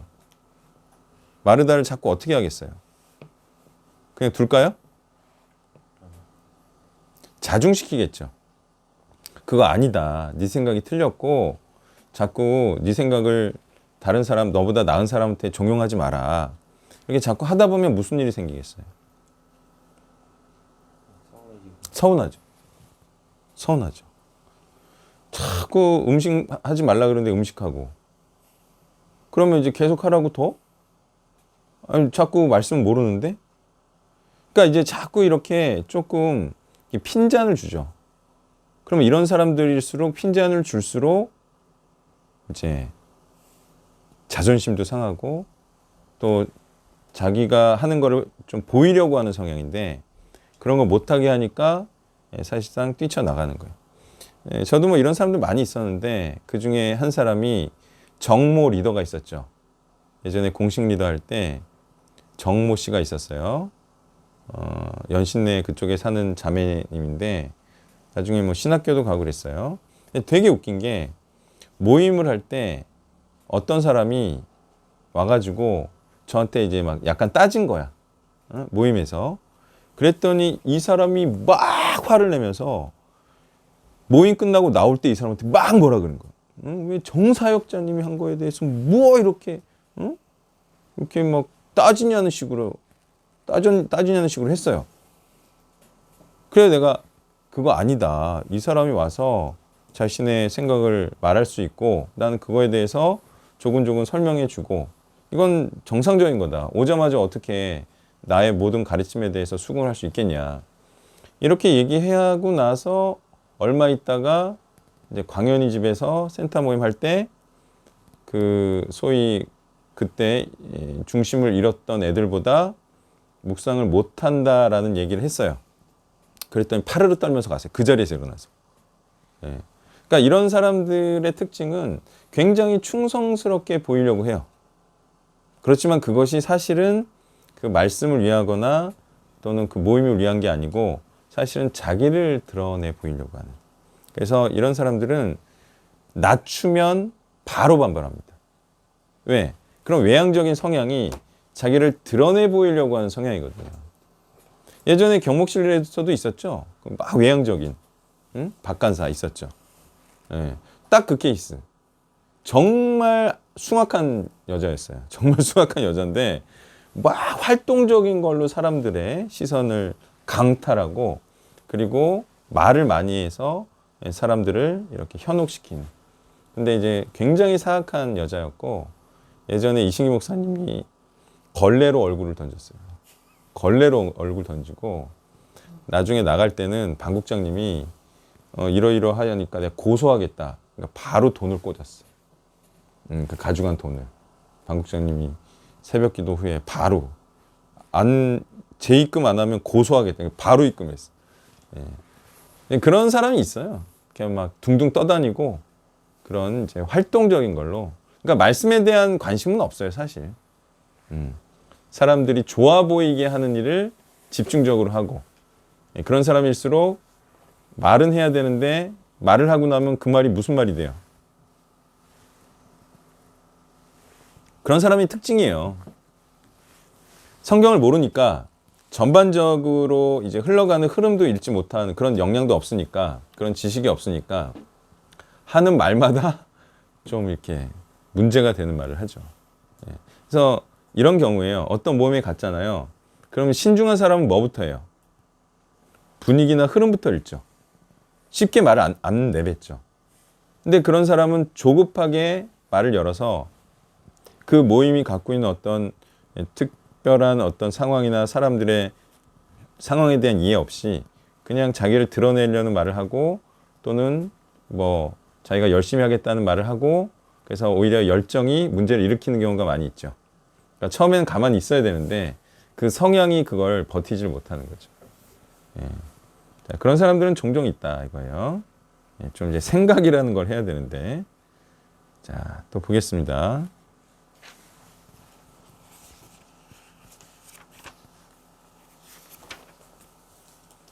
월요일자에서 마리아에 대해서 조금 더 연장하고 싶은 얘기가 있는데, 일단 이제 마리아가 예수님이 오시기 전까지는 굉장히 이제 뭐 많은 유대인 위문객들도 있었고 언니 마르다도 있었는데, 마리아가 여기 별로 개입하는 느낌도 없고 서로 뭐 대화나 위로를 주고받는 장면도 없고 그런 장면도 좀 없는 것 같습니다. 근데 왜 그랬을까 생각하면은 마리아가 별로 필요성을 못 느껴봤습니다. 왜냐면 여기서 지금 뭐 나사로의 죽음에 대해서 그 생명의 능력에 대해 공감하는 사람도 없고, 마르다도 옆에서 막 난리만 치고 있고, 그런 때인데 구원자 예수님이 딱 보니까 달려가는, 물론 마리아도 이때 예수님의 부활의 능력을 얼마나 믿었을지 알 수는 없으나 어쨌든 마리아는 예수님이 오신 거의 가치를 알기 때문에 막 달려나가는 모습을 보인다는 거죠. 그리고 마리아가 예수님 소식을 들은 것도 28절에 보니까 가만히 불렀다고 되어 있는데 이게 비밀스러움을 의미하는 단어더라고요. 그래서 예수님이 마리아를 비밀스럽게 부른 것인데, 왜냐면 지금 예수님이 나사로를 살릴 거에 대해 믿는 이들도 아무도 없고 대화도 안 통할 것이고, 그래서 그나마 그리스도에 대해 차분하게 하지만 가장 굳건하게 믿었던 마리아를 좀 비밀스럽게 부르신 느낌이 좀 있고, 핸드릭슨 같은 사람들이 이걸 두고 마리아에게 뭔가 따로 비밀스러운 말씀을 하시기 위함이라고 좀 주석을 하더라고요. 근데 이것들이 보면 이제 부활의 진리 또는 예수님의 어떤 사역 뭐 이런 거에 대한 이야기를 했겠죠. 그래서 문맥을 보니까 이해가는 게, 예수님이 못 알아듣는 사람들이 많은 가운데는 결국 알아들을 사람이나 이걸 정말 제대로 이해할 사람들에게나 말씀하시는구나. 안식일에 무엇을 막 행하고 맹인 고치니까 막 난리가 나지 않습니까? 그래서 예수님이 사람 살리겠다고 막 공언하고 난리를 치면은 일대 막 혼란이 일어날 거기 때문에, 이렇게 중요한 진리나 계획이나 비밀한 것은 이렇게 소수의 사람이나 진중한 자들에게, 알아들을 만한 자들에게만 나타나는 것이겠구나, 비밀스럽게. 그래서 이런 걸 적용을 해보면 예수님과 좀 우리 관계가 좀 그래야 될 거라는 생각이 드는데, 일단 예수님이 우리를 볼 때도 다들 못 알아먹을 것이고 정신만 없고 난리만 치고 있고 이렇게 할 건데, 얘는 내 말을 알아듣겠지 하면서 더 말씀을 해주시고 더 깨닫게 하시고 더 통찰해 주시는, 예수님 입장에서 우리가 그렇게 보여야 되고, 우리도 다른 게, 예를 들면 우리가 막 고난이 있고 죽음의 어려움 이런 게 있을 때 사실 저희도 위로가 필요하고 힘든 게 있지만 결국에는 사람의 위로라는 건 한계가 있더라. 그럼 우리가 힘이 되고 조언이 되고 의지가 되는 건 결국 말씀밖에 없다. 예수님의 말씀, 예수님의 통찰, 예수님의 뜻만이 결국 이 상황을 해결할 수 있는 유일한 답이 된다는 것을 저희도 확실하게 알아야겠다. 그 다음 사역적인 지혜로는, 사역할 때 아무 사람에게나 막 이렇게 막, 물론 뭐 유튜브나 여러 가지를 통해 공개적인 포맷을 이용해야 되겠지만 그 진짜와 그 진실한 내용과 하나하나에 대해서는 결국에 우리도 알아들을 만한 남자나 소수에게 이걸 주로 공유하는 형태가 될 수밖에 없겠다. 좀 그런 생각을 해봤습니다.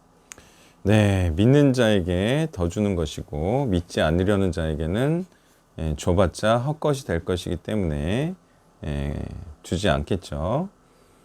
자, 언제나 더 따르는 사람에게 더 주는 건가요? 그죠? 항상 정도 차이가 있고요. 지속적으로 따라오되 더 열정적으로 하는 사람에게 더 많은 것을 주는 거고, 그래서 상급의 차이가 있는 거고요. 자, 여기에 이제 그 비통이 여기다, 엠브리마오마이, 매우 분노하다, 그죠? 근데 여기 불쌍히 여기사는 무슨 단어예요?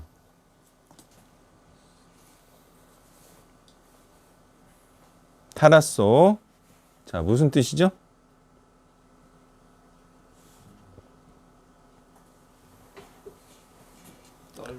불쌍히 여겼다란 뜻이 아니에요. 전혀 아니에요.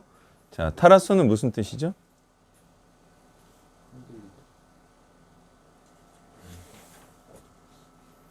요 내용에 맞아야 떨어져야죠? 한심해. 혼란스럽다. 그러니까 복잡한 심경, 분노와 또 안타까움과 또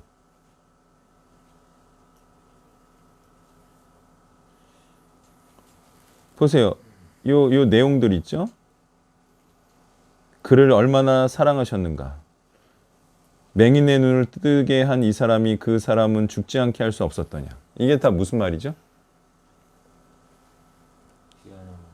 예수님께서 나사로를 살릴 수 없다라고 생각해서 말하는 것이죠.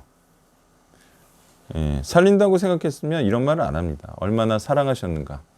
예, 그래서 이 눈물이 슬픔의 눈물이다. 예? 죽은 자를, 그러니까 사랑하는 자를 죽게 하지 못한 것에 대한 안타까움과 참 슬픔의 또는 절망의 표현이다 라고 생각한 것에 대한 분노와 다시 말해 예수님을 구원자로 믿지 않음에 대한 그런 참 뭐 하여튼 그런 괴로운 심정이죠. 아직도 믿지 못하느냐 그런 괴로움, 분노, 뭐 그러면서도 이들이 아직도 믿지 못하는 것에 대한 안타까움, 이런 것들이 복합적으로 표현된 복합적인 심경을 표현한 단어다. 자, 그러면 이 복잡한 심경은 뭐에 가까운 심정이죠? 이게 괴로움에 가까운 심정이죠.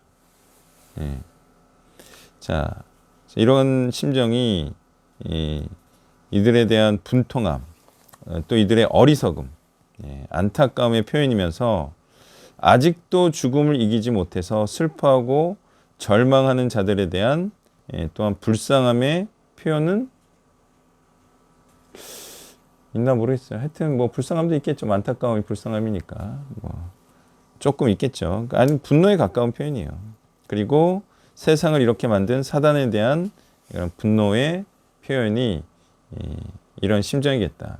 근데 이게요, 이런 거는 경험을 해야 좀 이해가 되는 것 같아요. 자, 이런 경험, 비슷한 경험 하신 분. 저는 감사하게도 했어요. 실제로 눈물도 났어요. 딱 이런 심정을 제가 경험을 한 것 같아요. 한 적 있어요? 막 이런 사람들을 보면서 막 눈물이 난 경험. 동물까지는 아닌데 외부 교회나 공동체 사역하다 보면 매주 겪는 느낌. 분노면서 슬픔이면서 안타까움이면서 불쌍함은 있었어? 불쌍함도 있었던 것 같고, 그래서 그러니까 불쌍함이라는 게 이게 딱 이런 느낌이 아니라, 그래서 그 사람들이 저에게 함부로 하더라도 화가 안 나요. 이 사람들은 그런 사람들이 참 한계겠구나. 나는 다행히 눈물도 흘렸는데, 그러니까 옛날에 그 한 4, 5년 됐지. 그 광현이 그 와이프 된 애랑 서울대 우리가 공식 동아리로 이렇게 인증을 받을 때 기독교 동아리 대표 학생들이 다 한 20, 30명 됐을 거예요. 다 왔어요. 그리고 안내서 다 검증하고 그렇게 해서 이제 그 자리에 마지막으로 이제 제가 의사 표현을 하는 시간이었는데 그런 의도는 없었는데 딱 보니까 앞날이 보이는 거야, 얘네들. 얘네들이 어떻게 될지가 눈에 확 보이는 거야. 그러면서 막 이제 눈물이 난 거야. 그러면서 여러분들이 어떻게 될지가 내가 다 보여서 지금 눈물이 난다. 응? 어떻게 될지 난 다 보인다. 내가 그런 길을 걸어왔고. 응? 그래서 이제 그렇게 눈물을 흘렸는데 그때가 그건 정말 안타까움과 이들에 대해서 어찌할 수 없는 그런 심경. 그러면서 제일 큰 게 뭐냐면 안내서를 보고 좀 나를 따라오지.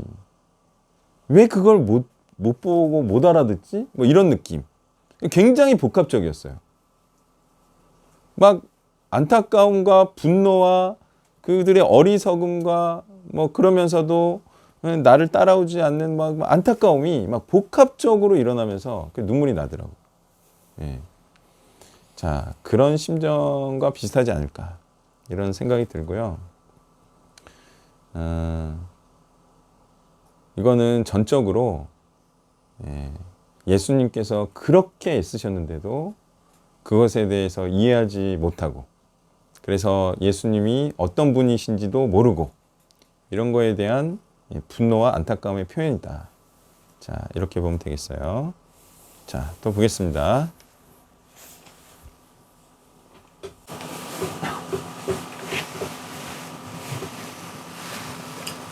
화요일절입니다. 41절에 돌을 옮겨 38절에 39절에 돌을 옮겨 놓으라고 말씀하시고, 그리고 또 43절에 나사로가 나오라고 말씀하시고, 44절에 그 묶여 있는 배를 풀어서 너와 다니게 하라고 말씀하십니다. 자, 이제 말씀으로 돌을 굴리신 것이고 나사로를 살리시어 걸어 나오게 하셨고 묶고 있는 배를 풀어 주셨습니다. 말씀으로 죄에 종된 자들을 구원하시는 것을 여기서 보여주시는 것이다. 막고 있는 돌이나 묶고 있는 것들을 풀어주시고 나오게 하십니다. 근데 이렇게 말씀대로 되려면 두 가지가 필요하신데, 말씀을 하시는 분과 말씀대로 행하는 자들이 있어야 된다는 것입니다. 말씀대로 된다는 것은 순종하는 자들이 전제된다는 것이고, 하나님의 뜻과 말씀대로 되지 않는 이유는 믿는다고 하면서 순종치 않는 자들이 있기 때문에 안 되는 것입니다. 또한 죄와 죽음에서 그냥 어떤 구원을 이루지 못하고 그 안에서 지배되고 있는 공동체에 있다가 이 생명으로 나오라는 그런 말씀을 들었습니다. 근데 제가 그때 하나님 그 말씀을 순종치 않았다면 오늘날과 같이 되지도 않았을 것이고 구원도 이루지 못할 것이다. 순종이 필요하다는 말씀입니다. 이상입니다. 자, 예수님께서는 우리가 감히 흉내낼 수도 없는 많은 표적들을 행하셨어요. 그런데도 불구하고 예수님의 생전에 진정으로 믿는 자들을 만들어내지 못하셨어요. 죽은 이후에, 또 부활 이후에야 정말 부활을 믿는 자들이 생겨났죠. 예수님도 사실은 생전에 엄청난 답답함, 그리고 믿는 자들을 일으켜내지 못하는 그러한 정말 힘든 사역을 하셨다는 거죠. 예수님의 말씀을 제대로 이해하는 사람들이 거의 없는, 믿는다고 해봐야 표적을 보고 그것을 믿는, 다시 말해 그냥 깊이 있는, 정말 하나님의 뜻을 이해하는, 그래서 하나님의 말씀을 정말 행하고자 해서 행하는 그런 자들을 만들어내는 그런 생애는 살지 못하셨다는 거예요. 자, 우리가 정말 하나님의 말씀을 알고 따르는 자들을 만들어내고자 참 애를 쓰죠. 그리고 그런 자들이 참 없죠. 그럼에도 불구하고 예수님도 그러셨다는 거예요. 시원하게, 정말 예수님을 죽기까지 따르는 자들을 시원하게 만들어내지 못했어요. 자, 그런 측면에서 이 사역이라는 것이 누구에게나 그렇다. 정말 마음 같아서는 정말 성경을 온전히 이해하고 그렇게 성경적인 삶을 사는 사람을 만들어내고 싶지만, 그게 한번 주위를 둘러보세요. 그런 사역자가 누가 있어요? 성경을 온전히 이해하고 성경에 따라 사는 그런 제자를 양산한 사람이 누가 있어요? 거의 없죠. 그냥 방방방 뛰어다니는 사람들은 있어도, 제가 말하는 것은 참 성경에 이렇게 청렴하면서 정말 성경적으로 사역하는 사람들을 만들어내는 건 정말 어려운 일이에요. 게다가 우리는 그런 생각도 해야 됩니다. 예수님에게는 표적이 있었죠. 우리에게는 있어요, 없어요? 우리가 죽은 자 일으킬 수 있어요? 우리는 예수님의 반의 반도 표적을 일으켜낼 수가 없어요.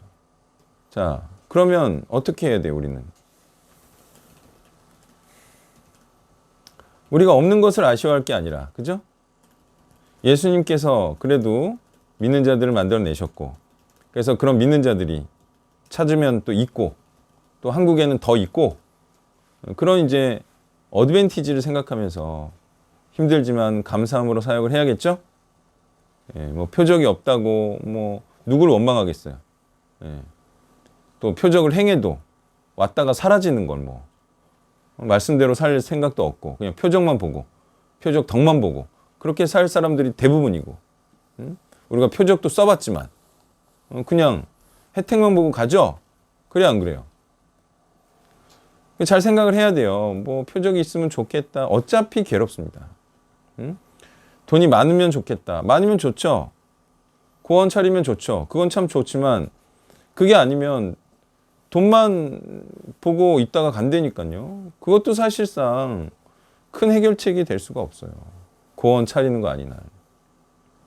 자, 아쉬워하지 마시고 어차피 힘든 길이고 어차피 생전에 한 명 만들면 성공이고 그런 생각을 하면서 어차피 힘든 길이에요.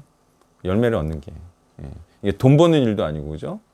사람 살려내고 구원시키고 인생을 변경시키는 일인데, 그리고 뭐 하늘에서 잔치도 열리는 일인데, 그렇게 생각을 하시고 조급하게 생각하지 말고 열심히 머리를 짜내서 할 수 있는 거를 최선을 다해서 하면 반드시 열매는 난다.